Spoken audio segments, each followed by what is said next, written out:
우리가 즐겨 먹는 과자나 빵에는 의외로 계피가 많이 들어 있습니다. 향긋한 계피의 향을 좋아하는 사람들은 모르는 사이에 상당한 양의 계피를 섭취하고 있을 수도 있는데요. 이 계피는 양리학적 특성을 가지고 있어서 적절하게 섭취하면 고혈압이나 당뇨병을 비롯한 여러 만성질환 예방과 관리에 상당한 도움을 줄 수 있습니다. 하지만 자신의 상태에 맞지 않는 양을 섭취하거나 과도하게 먹거나 아니면 이곳이 좋지 못한 분들은 오히려 해로울 수 있습니다. 계피는 크게 두 종류로 나뉘는데요. 바로 쿠마린 성분이 거의 없는 실론 계피와 쿠마린 성분이 풍부하게 들어있는 카시아 계피입니다. 많은 분들이 시나몬과 계피를 같은 것으로 생각하시는데요. 엄밀하게 따지면 이 둘은 다릅니다. 영어로 시나몬이라고 불리는 실론 계피는 장기간 섭취하거나 양을 많이 먹더라도 일반적으로 큰 문제가 발생하지 않습니다. 반면 우리가 흔히 계피라고 부르는 카시아 계피는 정기적으로 먹거나 많은 양을 섭취할 경우 부작용 발생 위험이 높아집니다. 이 차이를 만드는 핵심 성분이 있는데요. 바로 쿠마린이라는 성분입니다.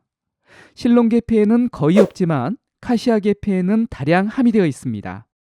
쿠마린 성분은 적정량을 섭취하면 양리학적으로 작용해 건강에 도움을 주지만 과다 섭취 시 간의 독성을 일으킬 수 있습니다. 예전에 한 방송에서 유명 연예인이 시나몬 가루를 먹으면 운동 없이도 체중 감량에 도움이 된다고 소개하면서 계피를 찾는 분들이 급증했습니다. 문제는 그 연예인이 언급한 시나몬은 실론 계피인데 많은 분들이 이를 잘못 이해해서 쿠마린 함량이 높은 카시아 계피를 구입해 드시는 경우가 많다는 것입니다. 이렇게 혼란이 생기는 이유는 실론 계피와 카시아 계피 모두 영어로 시나몬으로 불리기 때문입니다. 게다가 우리가 마트나 시장에서 쉽게 구할 수 있는 계피의 대부분은 실론 계피보다는 카시아 계피가 많습니다.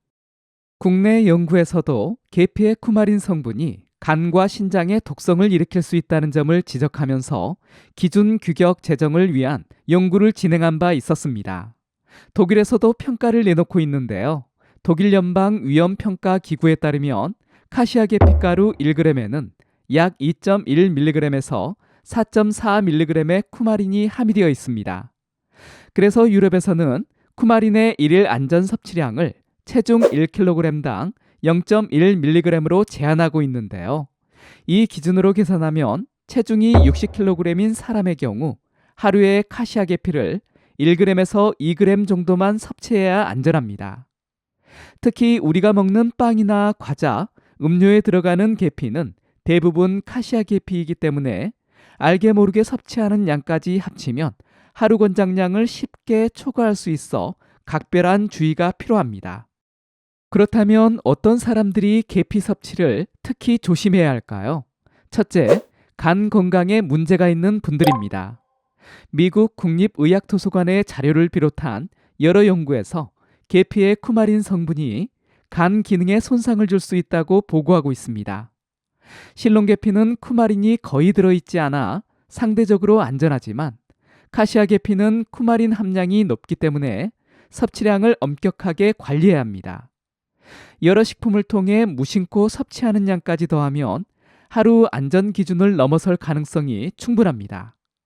많은 전문가들이 이미 간 질환이 있는 분들은 계피 섭취를 피하라고 공고하는데요. 계피의 쿠마린 성분이 간을 손상시켜 간 경변이나 황달 같은 합병증을 악화시킬 수 있기 때문입니다. 적정량의 카시아 계피 섭취는 대부분 심각한 문제를 일으키지 않지만 장기간 섭취하거나 과다하게 먹으면 위장 문제, 알레르기 반응, 간 질환의 위험이 커진다는 점을 기억해야 합니다. 둘째, 구내염이 자주 생기는 분들입니다. 구내염은 보통 2주 정도면 자연스럽게 낫지만 그 기간 동안 음식을 제대로 먹지 못하고 말하기도 힘들 정도로 고통스러운 경우가 많습니다. 이럴 때는 입안을 자극하는 음식을 피해야 하는데 계피는 고추, 후추, 커피, 토마토와 함께 대표적인 자극성 식품에 속합니다. 구내염의 정확한 발생 원인은 아직 명확히 밝혀지지 않았지만 면역력 저하, 스트레스, 허약체질, 여성의 월경전 시기와 관련이 있는 것으로 알려져 있습니다. 또한 알레르기 반응이나 소화기 문제로 발생하기도 하는데요. 계피 섭취로 인한 알레르기 반응이 일어나면 잇몸이 붓거나 구강궤양 같은 염증이 나타날 수 있습니다. 입안에 구내염이 자주 생기는 분이라면 입안을 자극할 수 있는 계피 섭취는 되도록 피하는 것이 좋습니다. 셋째, 당뇨병 약물을 복용하고 있는 분들은 저혈당 위험이 있어 주의해야 합니다. 계피가 당뇨병에 좋다는 사실은 이미 널리 알려져 있습니다.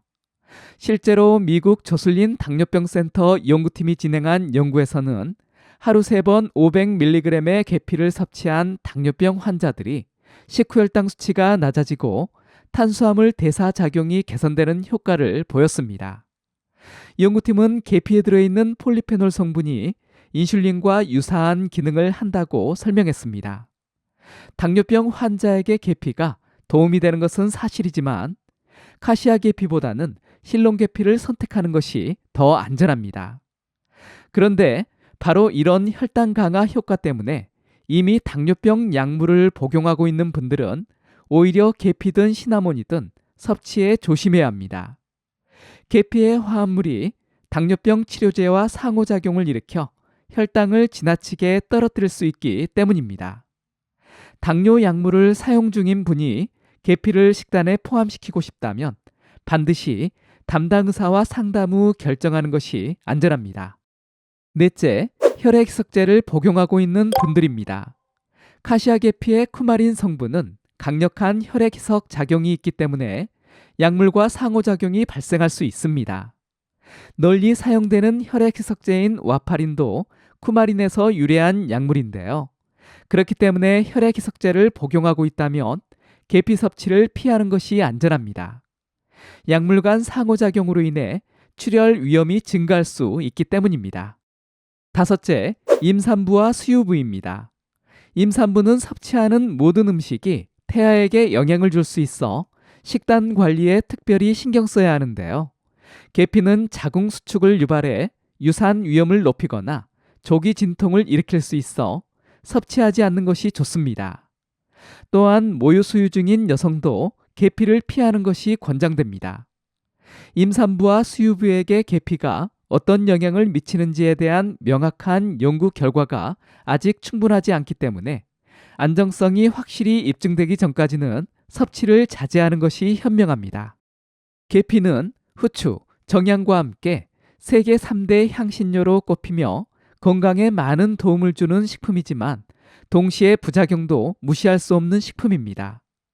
자신의 건강 상태와 체질에 맞는지 잘 판단해서 섭취해야 하는데요. 섭취하는 동안 몸에 좋지 않은 증상이 나타난다면 즉시 중단하는 것이 좋습니다. 카시아 계피가 실론 계피보다 약성은 강하지만 장기간 정기적으로 섭취하려면 실론 계피가 더 안전한 선택이 될 수 있습니다.